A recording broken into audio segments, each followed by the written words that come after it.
গেল কয়েকদিন ধরে আলোচনার কেন্দ্রবিন্দুতে শুধুই আলিয়া ভাট। সম্প্রতি কান চলচ্চিত্র উৎসবে গিয়ে তার একের পর এক লুক তাক লাগিয়েছে ভক্তমহলে। এদিকে যেমন অভিনেত্রী নিজের ফ্যাশনের জন্য প্রশংসিত হয়েছে, ঠিক তেমনই আবার একাংশ তাকে কটাক্ষ করতেও ছাড়েনি।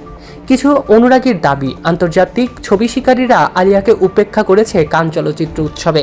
এর মধ্যেই এক কটাক্ষকারীকে উত্তরও দিয়েছেন নায়িকা, যার ফলে আবার আলোচনায় উঠে প্রশংসিত হয়েছেন অভিনেত্রী আলিয়া ভাট।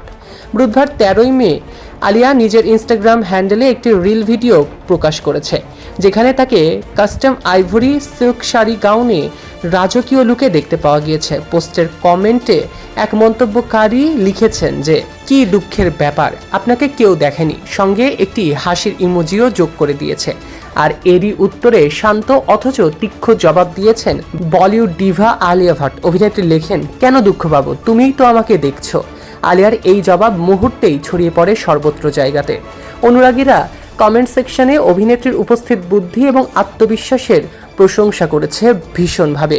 এর আগেও অভিনেতা আলী গনি আলিয়ার সমর্থনে মুখ খুলেছিলেন ইনস্টাগ্রামে। তিনি লিখেছিলেন, দুঃখের বিষয়, আমাদের নিজেদের মানুষই এমন একজনকে নিচে নামানোর চেষ্টা করছেন, যিনি কঠোর পরিশ্রম করে ভারতকে আন্তর্জাতিক মঞ্চে তুলে ধরছেন। আলিয়া ভাট কান চলচ্চিত্র উৎসবে গর্ব এবং মর্যাদার সঙ্গে ভারতকে প্রতিনিধিত্ব করছেন।